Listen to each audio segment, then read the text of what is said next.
ప్రకటన గ్రంథంలోని 3వ అధ్యాయము 14వ వచనం దగ్గర నుండి చదువుతున్నాను. బైబిల్ ఉన్నవారు చూడండి, లేనివారు వినండి. లవొదికయలో ఉన్న సంఘపు దూతకు ఇలాగు వ్రాయము: ఆమెన్ అనువాడును, నమ్మకమైన సత్యసాక్షియు, దేవుని సృష్టికి ఆదియునైనవాడు చెప్పు సంగతులేమనగా, నీ క్రియలు నేను ఎరుగుదును. నీవు చల్లగానైనను వెచ్చగానైనను లేవు. నీవు చల్లగానైనను వెచ్చగానైనను ఉండిన మేలు, నీవు వెచ్చగానైనను చల్లగానైనను ఉండక నులివెచ్చనగా ఉన్నావు గనుక నేను నిన్ను నా నోటి నుండి ఉమ్మివేయనుద్దేశించుచున్నాను. లవొదికయలో ఉన్న సంఘానికి ఆమెన్ అనువాడు అనగా మన ప్రభు అయిన యేసుక్రీస్తు అందించిన సందేశం ఏంటంటే, నీవు చల్లగానైనను వెచ్చగానైనను లేవు. నీవు చల్లగానైనను వెచ్చగానైనను ఉండిన మేలు, నీవు చల్లగానైనను వెచ్చగానైనను ఉండనందున నేను ఉమ్మివేయనుద్దేశించుచున్నాను. ఏమన్నా అర్థమైందా మీకు? ఈ లవొదికయ సంఘం ఈనాటి క్రైస్తవ సంఘానికి గుర్తుగా ఉంది. ఈనాటి క్రైస్తవ సంఘం మా సంఘం అనకండి, సారత్విక సంఘం. క్రీస్తు రక్తములో కడగబడిన వారందరూ ఆయా భాషలు మాట్లాడువారు, ఆయా జాతుల వారు, ఆయా వంశము వారు, అన్ని దేశాలలో ప్రపంచమంతటా రకరకాల జాతులకు భాషలకు చెందిన వారు ఈ రోజున యేసు క్రీస్తుని రక్షకుడిగా అంగీకరించి ఆయన రక్తములో కడగబడి ఆయన సాక్షులుగా నిలబడి ఉన్నారు. ఆ సమూహమని సంఘం అని పిలువబడుతుంది. పాత నిబంధనలో సంఘం లేదు. క్రీస్తు రక్తముతో కొనబడింది క్రైస్తవ సంఘం. యేసుక్రీస్తు శిలువ మరణ పునరుద్ధానాల తరువాత ఆది అపోస్తలులు మేడగదిలో కనిపెట్టినప్పుడు పైనుండి మీరు శక్తి పొందుదురు అన్న మాట ప్రకారం పరిశుద్ధాత్మ వారి మీదకు దిగి వచ్చినప్పుడు అంతవరకు పిరికి పందలుగా భయభీతులతో నిండిన వారిగా ఉన్న శిష్యులు పరిశుద్ధాత్మ శక్తితో నింపబడిన వారై సువార్తను ప్రకటించారు. ఏంటా సువార్త? యేసుక్రీస్తు మిమ్మల్ని రక్షించడానికి ఈ లోకంలోనికి వచ్చాడు. ఆయన్ని మీరు సిలువేశారు, ఆయన్ని మీరు చంపేశారు, కానీ ఆయన శరీరం కుళ్ళు పట్టలేదు. ఆయన 3వ దినమున మృత్యుంజయుడై లేచి ఉన్నాడు. మరణము యొక్క బలము గల వానిని అనగా అపవాదిని మరణము ద్వారా జయించి, పాతాళాన్ని జయించి, నరక శక్తులను జయించి పునరుద్ధానుడైన క్రీస్తు సజీవుడు అన్న మాటను, ఆయన యందు విశ్వాసముంచిన వారి పాపములు క్షమించబడతవి అన్న సందేశాన్ని ఆనాటి శిష్యులు ప్రకటించారు. పేతురు నిలువబడి ప్రకటించినప్పుడు పాపులు పశ్చాత్తాపడ్డారు. అయ్యా, రక్షణ పొందుటకు మేమేమి చేయవలను అని ప్రజలు ప్రశ్నించారు. విచిత్రం, ఈరోజు యేసుక్రీస్తు సువార్త ప్రకటించిన తరువాత ఆయనలో ఉన్న రక్షణ శక్తిని గురించి, ఆయనిచ్చే పాప క్షమాపణను గురించి, ఆయనిచ్చే నిత్య జీవాన్ని గురించి, ఆయన ద్వారా కలిగే పరలోక రాజ్య వారసత్వాన్ని గురించి ప్రకటించబడినప్పుడు నేటి మనుష్యులు, అయ్యా, ఆ పరలోకం వెళ్ళడానికి నేనేం చేయాలి, ఆ పాప క్షమాపణ పొందడానికి నేనేం చేయాలి? ఈ పాపము నుండి, శాపము నుండి నేను విడిపించబడాలంటే నేనేం చేయాలి? రక్షణ పొందుటకు నేనేం చేయాలి అని అడిగే ప్రశ్న వినబడటం లేదండి. మనుషులు యేసు ప్రభువుని నమ్ముకుంటే నాకేం లాభం వస్తుంది? నాకు స్వస్థతలు కలుగుతావా? నాకు అభివృద్ధి ఆశీర్వాదాలు ఉంటావా? ఆయన నమ్ముకుంటే నాకు ఏమి లాభం అంటున్నారే కానీ నా పాపము నుండి నాకు విడుదల దొరుకుతుంది అన్న విషయాన్ని గుర్తించడం లేదు. ఈనాటి క్రైస్తవ సంఘానికి అవసరమైనది ఆనాటి అపోస్తుల బోధ. ఏంటది? మారు మనసు పొందుడి, మీ పాపముల కొరకు పశ్చాత్తాపడండి,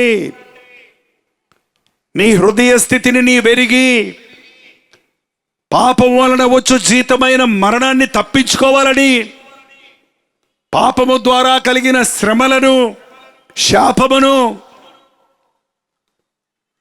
పోగొట్టుకోవడానికి నేనేం చేయాలి అని అడగవలసిన అవసరత ఉంది. క్రైస్తవ భక్తి ఆచార భక్తి కాదు, మూఢభక్తి కాదు, కొన్ని పద్ధతులు అనుసరించడం కాదు, కానుకలు చెల్లించటం కాదు, కొన్ని తతంగాలను చేయటం కాదు. ఇది హృదయ సంబంధమైనది. మనుష్యుడి హృదయం చెడిపోయింది. బైబిల్ చెప్తుంది, హృదయం అన్నిటికంటే మోసకరమైనది, అది ఘోరమైన వ్యాధి గలది, దానిని గ్రహించుకోగలిగిన వాడు ఎవడో? అసలు నీ హృదయం ఎలాంటిదో నీకు తెలుసా? నీ హృదయం నిన్నే మోసగిస్తుందని నీవు గుర్తించావా? ఎందరో తమ ఇష్టానుసారంగా పాపంలో జీవిస్తూ, తన మనసుకు తోచిందంతా చేస్తూ, తానెంతో నీతిమంతుడని, తానెంతో పరిశుద్ధుడని, తాను బాగానే ఉన్నానులే అనుకుంటున్నాడు. మనుషుడికి ఎప్పుడు ఎదుటి మనిషి తప్పులు భలే కనపడతాయి. ఎదుటి మనిషి లోపాలన్నీ చక్కగా వివరిస్తారు, ఇతరులను దిద్దటానికి ప్రయత్నిస్తారు, ఇతరులను విమర్శించడానికి ప్రయత్నిస్తారు. వాడు సరిలేడు, వీడు సరిలేడు అని ప్రతి వారిని విమర్శిస్తారే కానీ నేనెలా ఉన్నాను అని పరిశీలించుకోడరు. ఒక వ్యక్తి క్రీస్తు దగ్గరకు వచ్చినప్పుడు, ఒక వ్యక్తి పరిశుద్ధ గ్రంథమైన బైబిల్ని చదవటం ప్రారంభించినప్పుడు తన హృదయాన్ని పరిశీలించుకుంటాడు, తన స్థితిని గ్రహిస్తాడు, తన అవసరతను ఎరుగుతాడు, తన బాధలకు మూలమేంటి, తన సమస్యలకు కారణమేంటి అని గుర్తించగలుగుతాడు. నీ హృదయము నీకు తెలుసా? రేపు స్కానింగ్ తీసుకొని వస్తామండి, అప్పుడు డాక్టర్ గారు చెప్తారు నా హృదయం సంగతి అంటారేమో. ఈ హృదయం స్కానింగ్లో కనపడదు, ఎక్స్రేలో కనపడదు, స్టెథోస్కోప్తో టెస్ట్ చేస్తే తెలియదు. హృదయాంతరేంద్రియాలను పరిశీలించే దేవుని వాక్యముతో నిన్ను నీవు శోధించుకోవాలి. ఎందుకనగా దేవుని వాక్యము సజీవమై బలము గలదై రెండంచుల ఖడ్గము వలె వాడిగా ఉండి హృదయాంతరేంద్రియాలలో దూరుచు తలంపులను, ఆలోచనలను వేరు చేయొచ్చు, మూలుగును చేరుతూ ఉందని దేవుని వాక్యంలో చెప్పబడింది. మన ఆలోచనలు కొన్ని వేల ఆలోచనలు ఆలోచిస్తాడట ఒక మనిషి ఒక రోజుకి. నీవు ఎప్పుడైనా నీ ఆలోచనలు అనలైజ్ చేసావా? పరిశీలించుకున్నావా? ఏం ఆలోచిస్తుంటాను నేను ఒంటరిగా కూర్చున్నప్పుడు అని ఎప్పుడైనా మీరు పరిశీలించుకున్నారా? పరలోకం ఎలా చేరాలి, ప్రభువుని ఎలా సంతోషపెట్టాలి, ఈ పనికి మాలిన అలవాట్ల నుంచి నేను ఎలా విడుదల పొందాలి, నా భార్యకు నేను న్యాయం చేయటం లేదే, నా భర్త పట్ల నేను సరిగా ప్రవర్తించటం లేదే, నా ఇంటిలో నేను బాధ్యతలు నేను చేయటం లేదే, నా మనసు చెదిరిపోతూ ఉందే, లోకాన్ని ప్రేమిస్తుందే, పాపాన్ని ఆశిస్తుంది అని ఎప్పుడన్నా పరిశీలించుకున్నారా? వాడి మేడ ఎలా పడగొట్టాలా, వీడిని ఎలా మోసం చేయాలా, ఆ డబ్బు ఎలా సంపాదించాలా, ఈ తంత్రాలు ఎలా చేయాలా, ఆ మాయలు ఎలా చేయాలా, ఈ మోసాలు ఎలా చేయాలా, ఎలాగో ఇతరులను అణగొట్టి నేను వారి మీద నిలబడాలా, వారి తప్పులన్నీ ఎలా బట్టబయలు చేయాలా అనే అనేకమైన ఆలోచనలతో మనుషుడు నిండిపోతున్నాడే కానీ నేనేమి చేసి తిని అని తన విషయమై పశ్చాత్తాపడటం లేదు. నువ్వు యేసుక్రీస్తు బిడ్డవైతే ఉదయం నువ్వు లేచిన వెంటనే దేవా నన్ను పరిశోధించు, నన్ను పరీక్షించు, నీకు ఆయాసకరమైన మార్గము నా యందు ఉందేమో చూడు, నీ నిత్య మార్గములో నన్ను నడిపించు అని ప్రార్థించేవారిగా ఉంటావు. అంచె దినాలలో సంఘం చల్లారిపోతుంది. ఉద్రేకంతో కూడిన భక్తి ఉందేమో కానీ అంతరంగంలో శుద్ధి లేదు. పాటలు పాడుతున్నారే కానీ ఆ పాటల భావం హృదయాన్ని ఆవరించడం లేదు, హృదయాన్ని స్పందించడం లేదు, హృదయాన్ని శుద్ధి చేయడం లేదు. ప్రసంగాలు వింటున్నారే కానీ ఆ వర్తమానం నీ హృదయానికి అనునయించుకోవడం లేదు. కథాకాలక్షేపంగా బైబిల్లోని కథలు విని వెళ్ళిపోతే సరిపోదు. ఈరోజు దేవుడు నాతో ఏం మాట్లాడుతున్నాడు, ఈరోజు నా హృదయ స్థితి దేవుని ముందు ఎలా ఉంది అని పరిశీలించుకోవాల్సిన అవసరం ఎంతో ఉంది. ఈనాటి క్రైస్తవ సంఘానికి దేవుడు తన వర్తమానాన్ని ఇస్తున్నాడు. నువ్వు చల్లగా ఉన్నా పర్వాలేదు, నువ్వు వెచ్చగా ఉన్నా పర్వాలేదు. చల్లగా ఉంటే ఎలాగుంటారో చెప్పండి. ఇదిగోండి ఇప్పుడు ఉన్నారు కదా కొందరు అట్లాగే ఉంటారు. ఎక్కువ చలేసినప్పుడు మనిషి ముడుచుకుంటాడు. ఏం చేస్తాడండి? ముడుచుకొని ముసుకేసుకొని అంటారు కదండి. బయటికి వెళ్దాంరా అంటే చలి పడుతుంది, రాను. నిలబడు అంటే అబ్బో చలిగా ఉంది, వద్దు.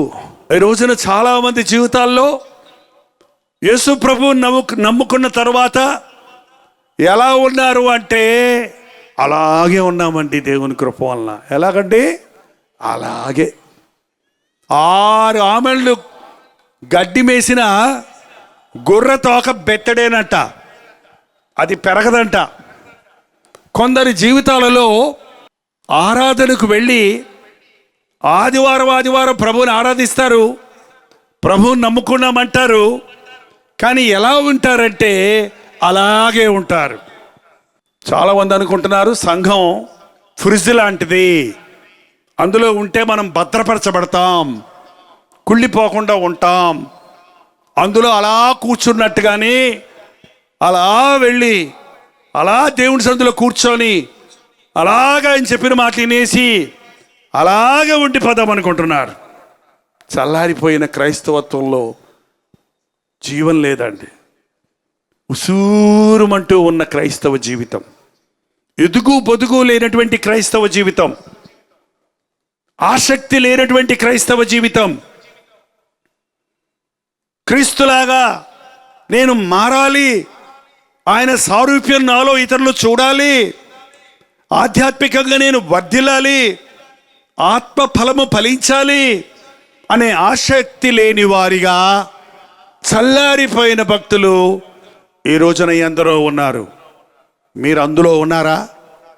చల్లారిపోయిన స్థితిలో మీరు ఉన్నారా? చల్లగానైనా వెచ్చగానైనా లేరు. కొంతమంది వెచ్చగా ఉంటారు. వెచ్చగా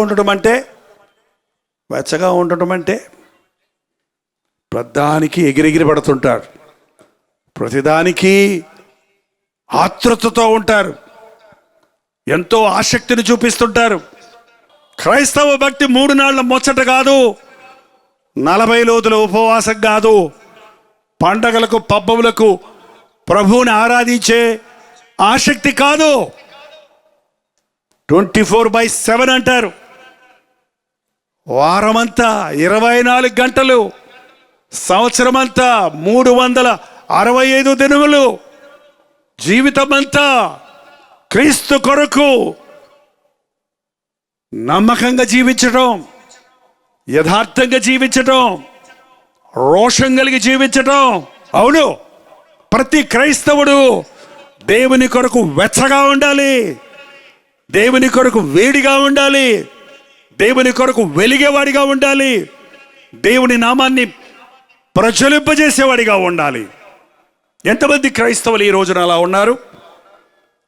ఎంతమంది సేవకులు ఈ రోజున అలా ఉంటున్నారు? నీవలా జీవించిన రోజున నీ వెచ్చదనం, నీ అగ్ని ఒక ఎర్రటి కుంపటిలో, కుంపట్లు అంటే తెలివి ఈ రోజుల్లో చాలా మందికి. కుంపట అంటే బొగ్గులతో కుంపటి మీద పాలు కాసేవారు రాత్రంతా. ఆ కుంపటిలో నల్లటి బొగ్గులు వేస్తారు.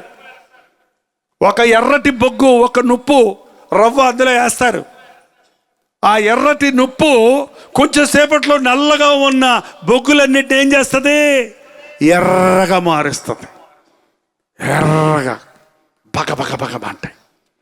నువ్వు ఒక వెలిగే వ్యక్తివైతే, నీ ఒక వెచ్చగా ఉన్న వ్యక్తివైతే, నీవు వెలిగించబడిన వ్యక్తివైతే, నీ చుట్టూన్న ఆరిపోయిన వారిని వెలిగించగలుగుతావు. నీ చుట్టూన్న వారిని దేవుని కొరకు పురికొల్పగలుగుతావు. ఒక యవనస్తుడిగా నా సేవ ప్రారంభించినప్పుడు నాకు తెలియకుండానే నా జీవితం అనేక మంది యవనస్తులకు ప్రభావితమైంది. దేవుడు మనల్ని వెచ్చగా ఉండాలని కోరుతున్నాడు.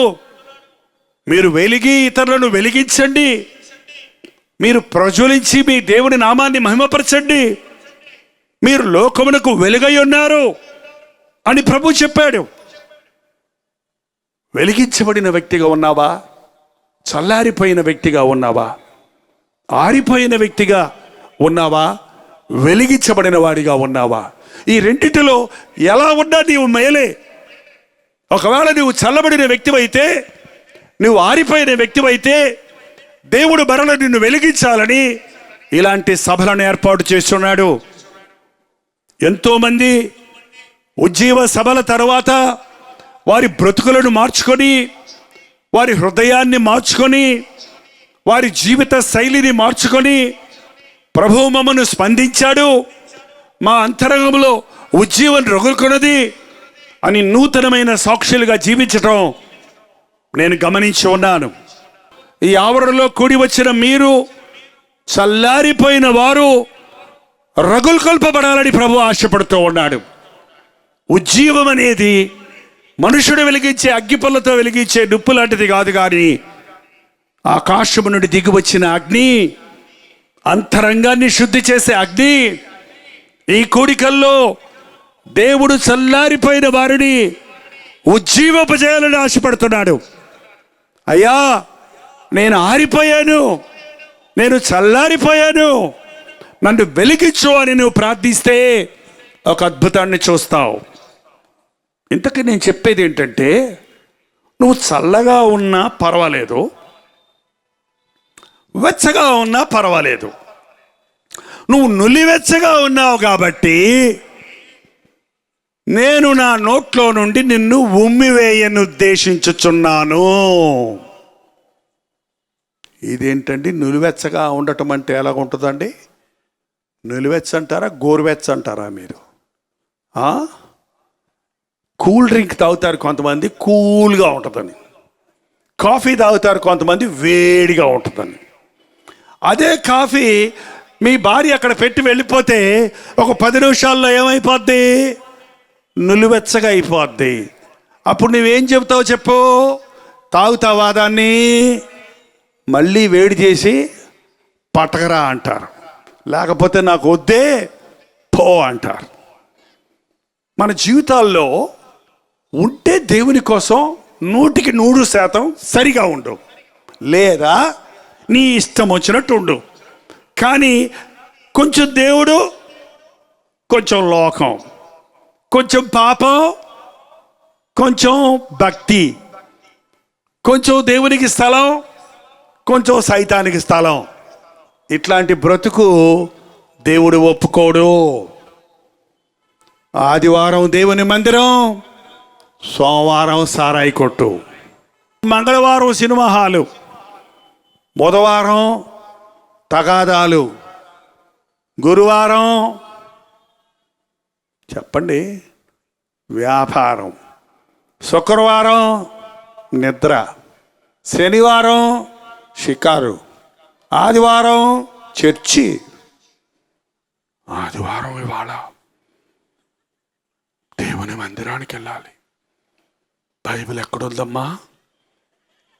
పోయిన ఆదివారం ఎక్కడ పడేశాను గుర్తులేదు డాడీ, మధ్యలో దాన్ని తీయలేదా?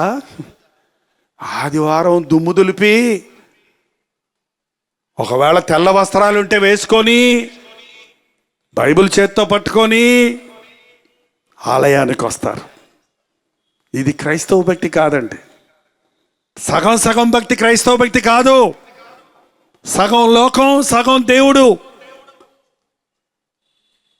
ఈనాడు నిలువెచ్చని భక్తి. అనేక మంది క్రైస్తవులు దిగజారిపోయారు. మీకు తెలుసో తెలీదోనండి, ఒక వ్యక్తి తన హృదయాన్ని ప్రభువుకి అప్పచెప్పినప్పుడు అతడు ఆశీర్వదించబడతాడు. యేసుక్రీస్తుని కలిగిన వారు కొంచెం తిన్నా బలంగా ఉంటారు. కొద్దిగా సేపు పడుకున్నా నూతన ఆనందంతో నిద్రలేస్తారు. దేవుని యందు విశ్వాసం ఉంచిన వారు, హృదయ శుద్ధిని ప్రేమించిన వారు ఆశీర్వదించబడతారు. అంత మాత్రమే కాదండి, ఎప్పుడైతే నీవు శుద్ధ హృదయాన్ని కాపాడుకుంటావో బైబిల్ చెప్తుంది అతడు చేయనదంతయో సఫలమగును. మీరు ఆశీర్వదించబడినప్పుడు మీ రాబడి దీవించబడుతుంది. నష్టాలుండవు. దొంగతనాలు, దొంగలు కొట్టివేయటం ఉండదు. పురుగులు తినేయటం ఉండదు. అనవసరమైన లాస్ ఉండదు. మీ ధనం పెరుగుద్ది. ధనం పెరిగితే ఏమవుద్దో చెప్పండి చూద్దాం. భక్తి తగ్గుద్ది. ఎందుకంటే ప్రభు అన్నాడు, నీ ధనం ఎక్కడుండునో నీ హృదయం ఎక్కడుండును. మీరు ఒకప్పుడు నమ్మకంగా ఉన్నారు కాబట్టి, ప్రభువును నమ్ముకుని ఆయన కొరకు ఆశతో ఉన్నారు కాబట్టి ఆశీర్వదించబడ్డారు. ఆశీర్వదించబడిన తర్వాత ఆస్తిపాస్తులు వర్ధిల్లాయి. మీ బిడ్డలు విద్యాభ్యాసం చేసినప్పుడు వాళ్ళు ఫెయిల్ అవ్వరు. ఎందుకంటే బుద్ధి, విజ్ఞాన, సర్వ సంపదలు ప్రభువును నమ్మిన వారికి ఉన్నాయి. మీ బిడ్డలు బాగా చదువుకుంటారు, బాగా ఉద్యోగాలు వస్తాయి, ఆస్తులు పెరుగుతాయి, బిజినెస్ పెరుగుద్ది, ప్రమోషన్లు వస్తాయి, దూరదేశాలకు వీసాలు దొరుకుతాయి. ఇవన్నీ ఆశీర్వాదాలకు మూలమే. కానీ అవన్నీ వచ్చిన తర్వాత అవే మన నాశనానికి మూలమవుతున్నాయి. అవే మనం నులివెచ్చని స్థితిలోనికి వెళ్ళిపోవడానికి కారణమవుతున్నాయి. ప్రతి ఒక్కరు ఈ రోజున ఒక తీర్మానం చేయండి. మారు మనస్సు పొంది మొదటి ప్రేమను కలిగి మన దేహాలను దేవాలయాలుగా మార్చుకుందాం. మన కొరకు ప్రాణమిచ్చిన ప్రభువును ఆనందపరుద్దాం. లేచి నిలబడండి, ప్రార్థన చేసుకుందాం. పరిశుద్ధాత్ముడు నీ పట్ల ఒక అద్భుతాన్ని చేయాలని ఆశిస్తూ ఉన్నాడు. నీ మనోనేత్రాలు తెరవాలని, నీ స్థితిని వెరగాలని, నీ హృదయము దేవుని ముందు ఎలా ఉందో నీవు గుర్తించి నిన్ను సరిచేసుకున్నట్లుగా పరిశుద్ధాత్ముడు ఒక అద్భుతమైన కార్యాన్ని నీ పట్ల జరిగిస్తాడు. పరిశుద్ధుడా, ప్రేమగల తండ్రి, ఒక్కసారి మా వైపు చూడు నాయన. ఏ గుండెల్లో నుంచి ఏ మూలిక వినపడుతుందో, ఏ హృదయంలో నుండి ఏ ఆలోచన, ఏ ప్రార్థన నీకు వినపడుతుందో విని మాకు జవాబులు దయచేయి నాయన. మా హృదయాలలో కూడుగట్టుకున్న పాత జీవితాన్ని నుంచి మమ్మల్ని విడిపించి, పాప జీవితము నుంచి మమ్మల్ని విడిపించి, నీ పరిశుద్ధ రక్తాన్ని మా మీద ప్రోక్షించి శుద్ధులుగా చేయయ్యా. యేసు వైపు చూచు కనులు మాకు దయచేయి. యేసును వెంబడించే పాదాలు మాకు దయచేయి. గురి ఎద్దకే చేరు వరకు నీ కొరకు రోషం కలిగి జీవించడానికి నిజ క్రైస్తవులుగా జీవించడానికి ఓహో యేసును నమ్మిన వారు ఇలా ఉందురా అని మమ్ము చూచిన వారు మాలో నిన్ను చూచుటకు సహాయం చేయము. ఇహమందు బ్రతికినంత వరకు నీ సాక్షులుగా బ్రతకడానికి, ఈ లోకం విడిచినప్పుడు నీ రాజ్య వారసులుగా నీతో యుగ యుగములు జీవించే భాగ్యాన్ని పొందడానికి మా ఒక్కొక్కరికి నీ సహాయం చేయము. యేసు క్రీస్తు నామములో అడుగుచున్నాము తండ్రి.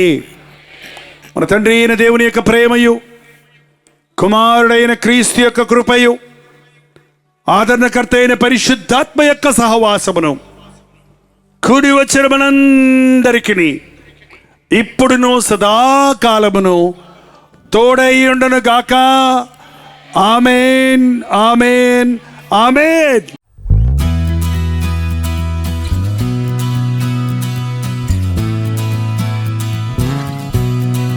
హల్లెలూయా. న్యూఢిల్లీ పరిసర ప్రాంతాల్లో ఉన్న వారికి శుభవార్త. ప్రవచితమైతే జూలై 29వ తారీఖున YWCA కాన్స్టంటియా హాల్లో 1 డే గెట్ టుగెదర్ను న్యూఢిల్లీలో మీ కొరకు ఏర్పాటు చేస్తున్నాం. మధ్యాహ్నం 2 గంటల నుంచి 6 గంటల వరకు, అలాగే 6 గంటల నుంచి 9 గంటల వరకు జరిగే ఈ 2 సెషన్స్ తెలుగువారు, హిందీ వారు, తమిళ వారు మీరు పాల్గొంటారని మనందరం కలిసి దేవుని స్తుతించడానికి, ప్రార్థించుకోవడానికి, ముఖ్యంగా టీవీ ద్వారా, సోషల్ మీడియా ద్వారా వాక్యం వింటున్న మిమ్మల్ని ముఖాముఖిగా చూడాలని, మీకోసం ప్రార్థించాలని, వ్యక్తిగతంగా మీకోసం ప్రార్థించాలని వెళ్ళి వస్తున్నాం. రండి, పాల్గొనండి, దైవాశీస్సులు పొందండి. మరిన్ని వివరాలు కావాల్సిన వారు 8939393939 నెంబర్కి కాల్ చేయండి, లేదా ఈ QR కోడ్ స్కాన్ చేసుకోండి. గుర్తుపెట్టుకోండి, జూలై 29వ తారీఖున న్యూఢిల్లీలో YWCA కాన్స్టంటియా హాల్లో, అశోక్ రోడ్లో ఉన్న హాల్లో ఈ 1 డే గెట్ టుగెదర్ జరుగుతుంది. రండి, మీ స్నేహితుల్ని, బంధువుల్ని అందరినీ కూడా ఆహ్వానించండి. తప్పకొస్తారు కదా.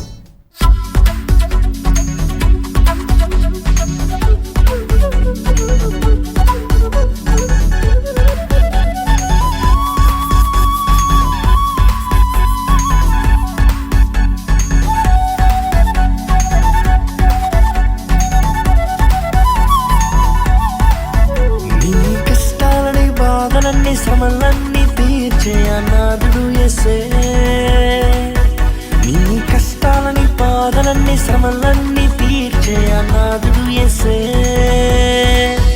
ఆది నుండి ఉన్నవాడు ఆ దేవుడు, అద్భుతాలు చేసేవాడు నా యేసుడు. ఆది నుండి ఉన్నవాడు ఆ దేవుడు, అద్భుతాలు చేసేవాడు నా యేసుడు.